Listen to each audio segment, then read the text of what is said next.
माजी। जुरखाम खान 1 साल का हो चुका था। शेर खान को उम्मीद थी एक ना एक दिन उनका और मुकद्दस बेगम का रिश्ता ठीक हो जाएगा, मगर दिन ब दिन उनका रिश्ता बिगड़ता जा रहा था। और अब इसका असर जुरखाम खान पर भी होने लगा था, क्योंकि शेर खान से छोटी सी बहस के बाद मुकद्दस बेगम अपना सारा गुस्सा इस मासूम बच्चे पर निकालती थी, जिसके नतीजे में जुरखाम खान डरा सहमा रहने लगा था। शेर खान ने यह बात भी शिद्दत से नोट की थी कि वो मुकद्दस बेगम के पास नहीं जाता था, और जो दूसरी बात शेर खान ने महसूस की थी वो था मुकद्दस बेगम का उन्हें नजरअंदाज करना।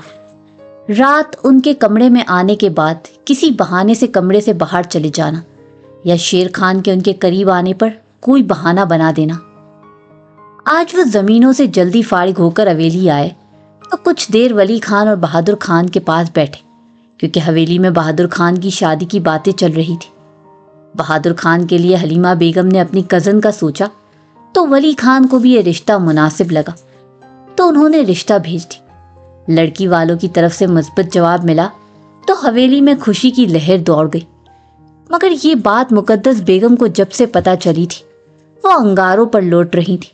वो कभी नहीं चाहती थी कि उनके अलावा कोई और इस हवेली में आए, बहादुर खान की बीवी की हैसियत से तो बिल्कुल नहीं।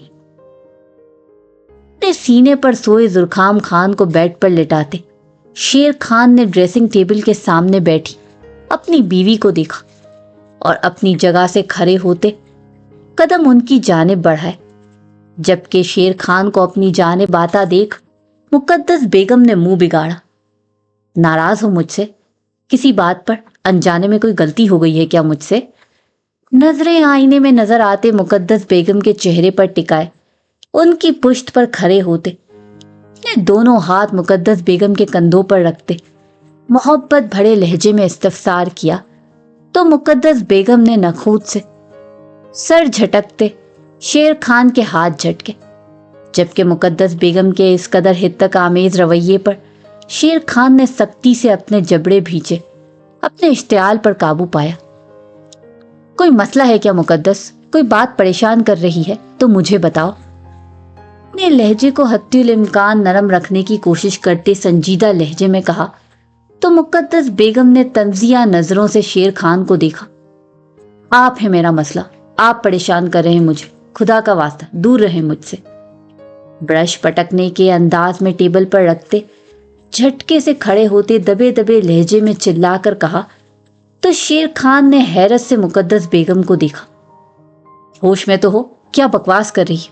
बीवी हो मेरी, तुम्हारे करीब आना हक है मेरा। अगर तुम्हें कोई मसला था तो शादी ही क्यों की? ना करती शादी, रहती अपने भाई के घर। किसी ने जबरदस्ती तो नहीं की थी? शेर खान के जब्त का पैमाना लबरेज हुआ तो दबे दबे लहजे में चिल्लाकर बोले, हो गई गलती, खुश? मगर अब मुझसे तुम्हारी घुटन ज़दा कुर्बत और ये रिश्ता बर्दाश्त नहीं होता। तुम्हारे साथ रिश्ते में रहना मेरी मजबूरी ना होती और मेरे माँ बाप सलामत होते तो कब की चली गई होती। शेर खान के कुर्ते को मुट्ठियों में दबोचे चिल्लाते हुए कहा, तो मुकद्दस बेगम के अल्फाजों से शेर खान का चेहरा खून छलकाने जैसा हो गया। अगर ये रिश्ता मेरे बाप की खुशी से जुड़ा ना होता तो अभी 2 लफ्ज बोलकर तुम जैसी औरत को खुद पर हराम कर लेता। अगर तुम इस कमरे और हवेली में हो तो सिर्फ मेरे बेटे की वजह से, मगर आज के बाद मैंने तुम्हें इसके सिलसिले में कोई लापरवाही बरतते देखा तो उस दिन अपना आखिरी दिन समझना मुकद्दस बेगम। मुकद्दस बेगम को खुद से दूर झटकते दबे दबे लहजे में गुर्रा कर कहा और एक तासुफ भरी निगाह उनके वजूद पर डालते लंबे लंबे डंग फड़ते कमरे से निकलते चले गए। तुमने सोच लिया है कि मुबीन को हवेली लेकर जाओगे? अगर भाभी ने कोई तमाशा किया फिर जहां तक मुझे अंदाजा है वो कभी मुबीन और आइस को कबूल नहीं करेंगी। शेर खान की गोद से 4 साल के आइस को लेते हिदायत शाह ने कहा, तो शेर खान ने गहरी सांस लेते उन्हें देखा। वो मुबीन बेगम से 5 साल पहले शादी कर चुके थे। वजह मुकद्दस बेगम का रवैया नहीं, मुबीन बेगम का खुदकुशी की कोशिश करना था। और फिर जब उनके भाई ने शेर खान के आगे हाथ जोड़े, ना चाहते हुए भी मान गए, मगर शेर खान ने शर्त रखी थी कि वो ये रिश्ता कभी दुनिया के सामने नहीं लाएंगे, जिस पर मुबीन बेगम भी बिना किसी एतराज के मान गई थी। उन्हें सिर्फ शेर खान के नाम اس کا ساتھ چاہیے تھا، انہیں دنیا سے کوئی غرض نہیں تھی، اس لیے نکاح کرنے کے بعد وہ شہر آ گئی تھی، جہاں شیر خان مہینے میں کچھ دن رہنے کے لیے آ جاتے تھے۔ مگر آئس خان کے پیدائش اور اس کے 4 سال کے ہو جانے کے بعد شیر خان کو یہ مناسب نہ لگا کہ وہ ایک اولاد کو تو دنیا کی نظر میں رکھے اور ایک کو گناہ کی طرح چھپاتے پھرے۔ زرخام خان کی شرارتیں حویلی میں رونق لگائے رکھتی تھی، جبکہ اس کے برعکس آئس خان بچپن سے ہی خاموش طبیعت کا مالک تھا۔ وہ بہت کم بولتا تھا، مگر جب بولتا اگلے بندے کی بولتی بند کر دیتا تھا۔ انہی سب چیزوں کو دیکھتے ہوئے شیر خان نے مبین بیگم اور آئس خان کو حویلی لے جانے کا فیصلہ کیا۔ وہ چاہتے تھے کہ زرخام اور آئس زندگی کے کسی موڑ پر ایک دوسرے کے سامنے آئیں تو وہ ایک دوسرے سے نفرت نہ کریں۔ وہ اپنے دونوں بیٹوں کو ایک ساتھ خوش دیکھنا چاہتے تھے، اور یہ تبھی ممکن تھا جب وہ ایک ساتھ رہتے، ایک دوسرے کو سمجھتے۔ اس 5 سال کے عرصے میں مبین بیگم نے واقعی اس بات کو ثابت کیا تھا کہ ان کے لیے صرف شیر خان معنی رکھتا ہے۔ انہوں نے سچے دل سے شیر خان کو چاہا تھا اور شیر خان کو بھی خود سے محبت کرنے پر مجبور کر دیا تھا۔ ہاں، وہ مشکل سے مبین اور آئس کو قبول کرے گی، یا شاید کبھی کرے ہی نہ، لیکن یہ شادی میں نے جیسے بھی حالات میں کی۔ لیکن اب میرا ضمیر مجھے ملامت کرتا ہے، کہیں نہ کہیں میں بھی اس رشتے کے لیے راضی تھا، ورنہ مرد سے کون زبردستی کر سکتا ہے؟ اور اب میں مزید اپنی بیوی اور بچے کو دنیا کی نظروں سے چھپا کر نہیں رکھ سکتا۔ جتنا حق مقدس کا ہے اتنا ہی مبین کا بھی۔ مبین کو حویلی جانے سے اور مقدس کے ساتھ رہنے سے کوئی مسئلہ نہیں۔ اگر مقدس کو ہوا اور وہ نہ رہنا چاہے تو میں اسے الگ گھر میں رکھ لوں گا۔ شیر خان کے سنجیدہ لہجے پر ہدایت شاہ نے سمجھنے کے انداز میں سر ہلایا۔ اگر مقدس بھابھی کے لحاظ سے سوچا جائے تو وہ جیسے بھی تھی، یہ غلط ہوا کہ تم نے چھپ کر شادی کی، مگر ان کے رویے کو سامنے رکھا جائے تو تم اپنی جگہ ٹھیک ہو، اور ویسے بھی تم نے کہیں بھی ان کے ساتھ ناانصافی نہیں کی، اس لیے خود کو ملامت کرنا بند کرو۔ ہدایت شاہ نے شیر خان کے کندھے پر ہاتھ رکھتے ہوئے کہا تو انہوں نے مسکرا کر اپنے دوست کو دیکھا، جو ہر مشکل گھڑی میں ان کے ساتھ رہا تھا، جو دور ہو کر بھی ان کی پرچھائی بنا رہا تھا۔ جمعے کو مبین اور آئس کو لے کر حویلی جا رہا ہوں، تم اس دن حویلی نہ ہی آؤ تو بہتر ہے، ورنہ سارا ملبہ تم پر ڈال دینا ہے مقدس نے۔ اپنی جگہ سے کھڑے ہوتے ہوئے شیر خان نے کہا تو ہدایت شاہ نے چونک کر انہیں دیکھا۔ مگر میں تو آتے ہوئے حلیمہ کو حویلی چھوڑ کر آیا ہوں، اس کی طبیعت ناساز تھی اور سمرین بھابھی بھی گھر پر نہیں تھی، اور جیسے اس کی کنڈیشن تھی میں اسے ملازماؤں کے رحم و کرم پر نہیں چھوڑ سکتا تھا۔ چلو، جو ہوگا دیکھا جائے گا۔ حلیمہ کی خیر ہے، مگر تم حویلی مت آنا۔ یہ نہیں کہ میری وجہ سے وہ تمہیں بلا وجہ کسی بات کا الزام دے، یا مقدس بیگم تم سے بدتمیزی کرے۔ میں بابا سے پہلے ہی بات کر لوں گا تاکہ وہ معاملہ سنبھال لے۔ شیر خان کے کہنے پر ہدایت شاہ نے سر اسبات میں ہلایا۔ حال اس دن کے بعد سے زرخام کا رویہ کافی سرد ہو گیا تھا۔ پہلے تو شام کے وقت ہی وہ حویلی لوٹ آتا تھا، اب وہ نہ جانے کس پہر حویلی آتا اور داجی کے ساتھ تھوڑا سا وقت گزار کر پھر سے ڈیرے پر چلا جاتا۔ دن رات زرخام کے وہیں گزر رہے تھے۔ وہ پاس تھا تو اپنی مانی کھیزی نظروں اور بے باک جسارتوں سے اسے بوکھلائے رکھتا تھا، اور اب ناراض ہوا تھا تو عقیدت کی جان لبوں پر لے آیا تھا۔ پہلے وہ ہر وقت نظروں کے سامنے رہتا تھا، مگر چند دن میں زرخام خان نے اپنی ایک جھلک دکھنے کے لیے بھی ترسا دیا تھا۔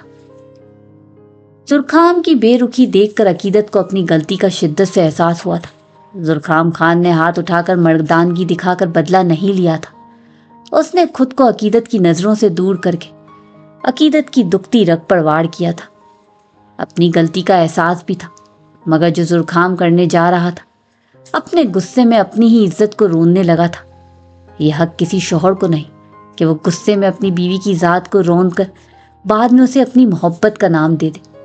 زرخام خان اس سے لڑتا جھگڑتا کچھ بھی کرتا، وہ سب قبول تھا، مگر اپنے شوہر کے ہاتھوں اپنی وقار، اپنی نسوانیت کو روندے جانا کسی حال میں قبول نہیں تھا۔ زرخام خان کے وفادار ملازم کو ڈرا دھمکا کر عقیدت زرخام کے گھر آنے کا وقت پوچھ چکی تھی، اور اب وہ سجی سوری زرخام خان کے حویلی آنے کا انتظار کر رہی تھی۔ سرخ اناڑی رنگ کی پٹھانی فراک پہنے، सर पर सुर्ख रंग का दुपट्टा ओढ़ कर माथा पट्टी लगाए, सब्ज नगीनों जैसी चमकती मोटी आंखों में काजल लगाकर उन्हें मजीद दिलकश बनाया गया था। गले में जुरखाम का दिया पेंडेंट पहने, बड़े बड़े गुलाबी होंठों पर रेड लिपस्टिक लगाए, कलाइयों में भर भर कर सतरंगी चूड़ियां पहने, पोर पोर सजी वो आसमां से उतरी कोई हूड़ी लग रही थी। लबों को बुरी तरह कुचलते रात के पहर हवेली के पिछले दरवाजे की ओट में खड़ी वो बेसब्री से जुरखाम खान के आने का इंतजार कर रही थी। तभी दरवाजा खुलने और मुलाजिम के सलाम करने की आवाज सुनकर अकीदत का दिल जोरों से धड़का। जितनी दीदा दिलेरी से उस दिन जुरखाम खान से बात की थी, चंद दिन की दूरी ने सारी अना, गुस्सा और दिलेरी हवा कर दी थी। ये शख्स ना जाने क्या था, सिर्फ दुश्मन था तो देखना भी गवारा नहीं था, मगर शौहर बनकर सामने आया तो उसे देखे बिना गुजारा नहीं हो रहा था। रगों में खून की मानिंद गर्दिश करने लगा था। अकीदत अगर इस पर अपनी चला रही थी तो ये सिर्फ अकीदत का दिल ही जानता था कि वो शख्स बिन कुछ कहे अकीदत के दिल को अपना पाबंद कर चुका था। कदमों की चाप सुनकर अकीदत अपने धड़कते दिल को संभालती जल्दी से दीवार की ओट पे हुई। जुरखाम खान मुलाजिम के सवाल का जवाब देता तेजी से अंदर की जानिब बढ़ा। अभी वो मजीद आगे बढ़ता कि अपनी अजरक पर किसी के हाथों का दबाव महसूस करके झटके से पलटा। रात की गहरी खामोशी में चूड़ियों की खनक ने खूबसूरत इर्तियाश पैदा किया तो जुरखाम खान ने सख्ती से अपने जबड़े भींचे। वो इस अंधेरे में भी जान चुका था कि सामने मौजूद हस्ती कौन है। हवेली की बैक साइड पर इस वक्त सारी लाइट्स ऑफ थी और इस तरफ के आने जाने का रास्ता हवेली के लोगों के अलावा किसी को मालूम भी ना था। अपने कमर पर बंधी पिस्टल की जानिब जुरखाम खान का जाता हाथ चूड़ियों की खनक सुनकर रुक चुका था, जबकि अकीदत ने जुरखाम के किसी भी रद्द अमल को ना देख उसकी अजरक को दोनों जानिब से थाम कर खींचा।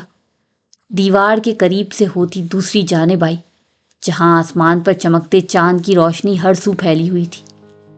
जुरखाम खान की नजरें चांद से होती अपने सामने खड़ी पोर पोर सजी अपनी बीवी पर गई तो दिल ने एक बीट मिस की, मगर अकीदत की बातें याद आई तो चेहरे पर सख्त तासुरात सजाए घूर कर उसे देखा, जो आंखों में मोहब्बत लिए जुरखाम खान के वजीहा चेहरे के नकूश को आंखों के रस्ते दिल में उतार रही थी।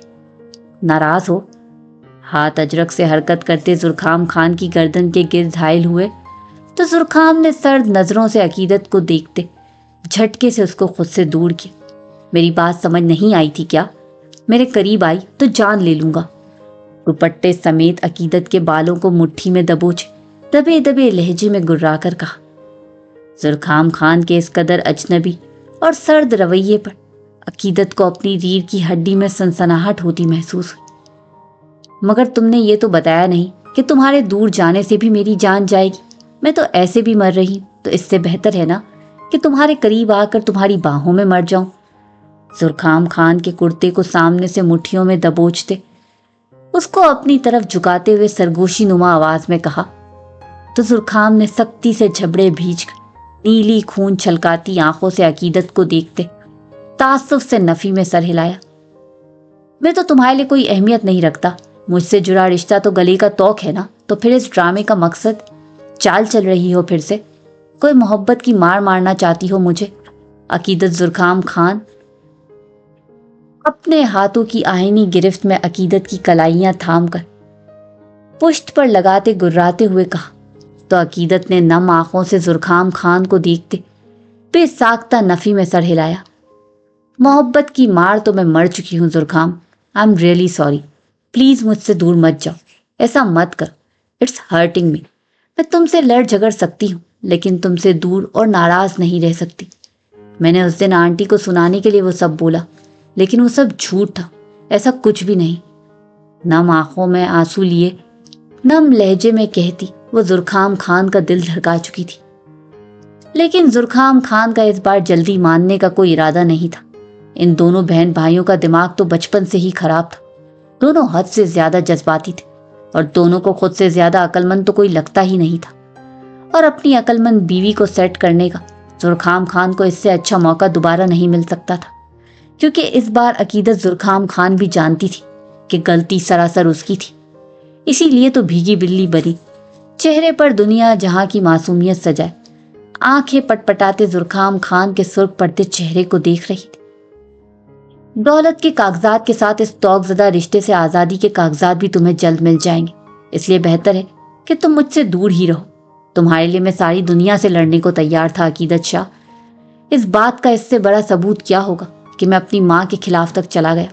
अगर तुम्हें ये रिश्ता तौक ही लगता है तो मेरा दिमाग खराब नहीं कि मैं एक ऐसी लड़की के पीछे अपनी माँ को नाराज करता फिरूं जिसकी नज़र में मेरी कोई अहमियत नहीं। तो मैं आज़ाद करके तुम्हारी खुशी देने वाला हूँ और अपनी माँ की पसंद से शादी करके उन्हें खुश करने वाला हूँ। और मुझे उम्मीद है उस लड़की के लिए जुरखाम खान से बढ़कर कोई अहम नहीं होगा। अकीदत के जबड़े को सख्ती से दबोचे सर्द लहजे में कहते, तंजिया नजरों से अकीदत के हैरत और गम से फटी आंखों में देखते, झटके से अकीदत को छोड़ते लंबे लंबे डंग भरता हवेली के अंदरूनी हिस्से की जानिब बढ़ गया, जबकि जुरखाम खान के अल्फाजों से अकीदत को लगा जैसे किसी ने पिघला हुआ सीसा कानों में डाल दिया हो। सांस सीने में अटकती हुई महसूस हुई। आंखों से बहता गर्म सियाल पल में चेहरे को तर कर चुका था। कदम बुरी तरह डगमगाए तो बेसाख्ता दीवार का सहारा लिया और नम आंखों से उस जानिब देखा जहां से अभी जुरखाम खान गायब हुआ था। आंखों के आगे अंधेरा सा छाने लगा तो सर झटकते खुद को संभाला। वो नहीं जानती थी कि जुरखाम खान इस कदर इसके दिलो दिमाग पर हावी हो जाएगा कि उसके बिना सांस लेना महाल होगा। इस शख्स की बेरुखी सुहाने रूह होगी। वो खून बनकर नहीं, एक ऐसे नशे की मानंद रगों में रच बस गया था कि उसे खुद से दूर करने के नतीजे में मौत ही सिर्फ अकीदत जुरखाम खान का नसीब हो सकती थी। जुरखाम खान रूह बनकर वजूद में उतर गया था और इस बात का अंदाजा अकीदत को आज हुआ था। हाथों की पुष्ट से बेदर्दी से आंसू पोंछते तेज तेज कदम लेती वो जुरखाम खान के पीछे ही हवेली के अंदरूनी हिस्से की जानिब बढ़ी। धार से दरवाजा खोलकर अंदर दाखिल हुई तो वॉशरूम से पानी गिरने की आवाज सुनकर जोर से दरवाजा बंद करती जाकर सामने सोफे पर बैठ गई। वो अच्छे से जानती थी इस खान को अब तीली लगाई है तो सुलगाने के लिए कमरे में ही जाएगा। इसीलिए वो दाजी के कमरे में जाने के बजाय सीधा अपने रूम में आई तो तवक्को के ऐन मुताबिक जुरखाम खान आज इतने दिनों बाद अपने कमरे को अपनी मौजूदगी का शर्फ बख्श चुके थे। 2 मिनट खामोशी से इंतजार किया, मगर जब सब्र का पैमाना लबरेज हुआ तो वॉशरूम के बंद दरवाजे की जानिब बढ़ी। दरवाजा खोलो जुरखाम, बाहर क्या बकवास करके आए हो? सामने आओ मेरे, मैं करवाती हूँ तुम्हारी शादी। पागल खान, बहुत शौक हो रहा है दूसरी शादी का। दरवाजा खोलो वरना मुझसे बुरा कोई नहीं। बुरी तरह दरवाजे को पीटते चिल्लाते हुए कहा तो शावर के नीचे दोनों हाथ दीवार पर टिकाए खड़े जुरखाम खान ने गर्दन मोड़कर बंद दरवाजे को देखा, जिस बेचारे को पता नहीं किस किस चीज से तशद्दुद का निशाना बनाया जा रहा था। तुम 1 सेकंड में बाहर ना आए तो आई स्वेर जुरखाम खान, मैं दरवाजा तोड़ दूंगी और मुझे कोई शर्मिंदगी भी नहीं होगी। ड्रेसिंग टेबल से चीजें उठाकर बंद दरवाजे पर मारते चिल्लाते हुए कहा, मगर लहजे में गुली नमी साफ जाहिर हो रही थी, जिसे महसूस करके जुरखाम खान के अनाबी होंठों पर मानी खीज मुस्कुराहट रेंग गई। मसरूर होते आंखें मूंद कर चेहरा शावर की जानिब करते, चॉकलेट ब्राउन बालों में हाथ फेरते गहरा मुस्कुराते शावर बंद किया। हाथ बढ़ाकर स्टैंड से टॉवल खींचकर अपने गिर्द लपेटा और एक नजर कदावर आईने में अपने तवाना जिस्म को देखा, जहां सीने पर पानी की बूंदें चमक रही थी। गहरी नीली आंखों में चमक लिए बंद दरवाजे को देखा, जहां से अकीदत के चिल्लाने और चीजें तोड़ने की आवाज आ रही थी। चेहरे पर सर्द तासुरात सजाए आगे बढ़कर दरवाजा खोला। अकीदत जो कबर्ड से डुप्लीकेट कीज निकालती वॉशरूम का दरवाजा खोलने लगी थी, जुरखाम के यूं अचानक दरवाजा खोलकर सामने नमूदार होने पर सटपटा कर पीछे हुई। नजरें अपने हाथों में थामी कीज से होती सामने गई तो अकीदत के चेहरे के खदोखाल में पल में सुर्खियां गुली। माथे पर बिखरे गीले चॉकलेट ब्राउन बाल, जिससे बहती पानी की बूंदें गर्दन से होती मजबूत चौड़े सीने पर गिर रही थी, जिसे देख अकीदत के गले में गिल्टी सी उभरकर मातूम हुई। नजरें जुरखाम खान के 6 पैक से होती फूले मसल्स पर गई तो उसने बेसाख्ता कदम पीछे ली جبکہ عقیدت کو سرخ نظروں سے گھورتے زرخام خان نے قدم ڈریسنگ ٹیبل کی جانب بڑھائے۔ وہ جو لڑنے کو پھر سے تیار بیٹھی تھی، اس کی زبان تو تالو سے چپک چکی تھی۔ یہ کیا بدتمیزی، تم میں کوئی مینرز ہے بھی کہ نہیں، جو یوں منہ اٹھا کر باہر چلے آئے ہو؟ نظریں زرخام خان کی پشت پر ٹکائے لہجے کو حتی الامکان نارمل رکھنے کی کوشش کرتے غصے سے کہا تو زرخام خان نے ابرو اچکا کر طنزیہ نظروں سے عقیدت کو دیکھا۔ جب تم نے دروازہ توڑ کر اندر آنا تھا تو تمہیں کیا لگتا ہے اندر میں 7 پردوں میں بیٹھا تھا، اور تم نے ہی کہا تھا کہ تمہیں کوئی شرمندگی نہیں ہوگی۔ تمہاری ڈارلنگ، یقین مانو، دروازہ کھول کر اندر آنے والی شرمندگی کے سامنے تو یہ کچھ بھی نہیں۔ دانت پیستے طنزیہ لہجے میں کہا تو عقیدت نے سٹپٹا کر نظروں کا زاویہ بدلا۔ کمینہ خان، سرگوشی نما آواز میں کہتے گھور کر زرخام خان کو دیکھا، جو نارمل انداز میں مرر کے آگے کھڑا اپنے نم بالوں کو ڈرائی کر رہا تھا۔ میں معافی مانگ رہی ہوں نا، اب تم کیا چاہتے ہو؟ سچ میں تمہاری شادی کروا کر تمہیں راضی کروں تو کان کھول کر سن لو، تمہاری بیوہ بن جاؤں گی، مگر تمہیں کسی اور کا نہیں ہونے دوں گی۔ زرخام خان کے ہاتھوں سے ڈرائر لیتے ڈریسنگ ٹیبل پر پٹکنے کے انداز میں رکھتے سخت لہجے میں کہا تو زرخام خان نے کینہ توز نظروں سے اپنے سامنے کمر پر دونوں ہاتھ ٹکائے کھڑی آتش فشاں بنی اپنی بیوی کو دیکھا۔ تمہیں کس نے کہا میں تمہیں راضی کرنے کے انتظار میں بیٹھا ہوں؟ مجھے تم سے اب کوئی سروکار نہیں، تمہاری کوئی بھی حرکت یا عمل میرے لیے اب سے کوئی معنی نہیں رکھتا۔ عقیدت کے ماتھے پر بندھی سلور رنگ کی ماتھا پٹی جس میں رنگ برنگے پھول بنے تھے اسے دائیں ہاتھ کی 2 انگلیوں سے ٹھیک کرتے سرد لہجے میں کہا تو عقیدت نے گھور کر زرخام خان کو دیکھا۔ دیکھو زرخام، مجھ سے ایسا رویہ نہ رکھو، میں بول رہی ہوں کہ تمہارا یہ رویہ مجھے ہرٹ کر رہا ہے، اور باہر بہت اچھے طریقے سے منانے کی کوشش بھی کر چکی ہوں، تو اب اچھے شوہروں کی طرح مان جاؤ تم۔ دائیں ہاتھ کی شہادت کی انگلی زرخام خان کے سینے پر رکھتے سبز موٹی آنکھوں کو چھوٹا کرتے تحکمانہ لہجے میں کہا۔ وہ منانے کے اس انداز پر زرخام خان کا دل ہی دل میں اشک کر اٹھا۔ میں قربان نہ ہو جاؤں تمہارے اس منانے کے انداز پر عقیدت۔ عقیدت کی انگلی اپنے سینے سے ہٹاتے طنزیہ لہجے میں کہتے قدم کبرڈ کی جانب بڑھائے۔ کبرڈ سے اپنا ڈریس نکال کر ڈریسنگ روم میں بند ہوا تو عقیدت نے مٹھیاں بھیج کر اپنے اشتعال پر قابو پانے کی کوشش کی۔ 5 منٹ بعد زرخام خان باہر آیا تو نظریں خاموشی سے کمرے کا پھیلاوا سمیٹتی عقیدت پر گئی، جسے دیکھ زرخام خان نے مشکوک نظروں سے عقیدت کو دیکھا، مگر پھر سے سر جھٹکتے ڈریسنگ ٹیبل سے اپنی گھڑی اٹھا کر کلائی پر باندھی۔ بالوں میں برش کرنے کے بعد خود پر سپرے کرتے کبرڈ سے اجرک نکال کر کندھوں کے گرد پھیلائی، جبکہ اس دوران کمرے میں عقیدت شاہ کی موجودگی کو سرے سے نظر انداز کیا، جبکہ یہ کرتے ہوئے زرخام خان کا دل سینے میں سر پٹکتا زرخام خان کی انا کو کوس رہا تھا۔ دل کا کہنا تھا آگے بڑھ کر اس نازک پھولوں سے وجود کو خود میں چھپا لے، اپنی ساری ناراضگی اور انا کو پاؤں تلے روند کر اس گلاب کے پھول سے وجود کی خوشبو میں گم ہو جائے، مگر عقیدت کو اپنی اہمیت، اس رشتے کی خوبصورتی کا احساس دلانے کے لیے یہ سب کرنا بے حد ضروری تھا، ورنہ وہ اپنے جذباتی طبیعت اور غصے میں پھر سے یہی سب کرے گی۔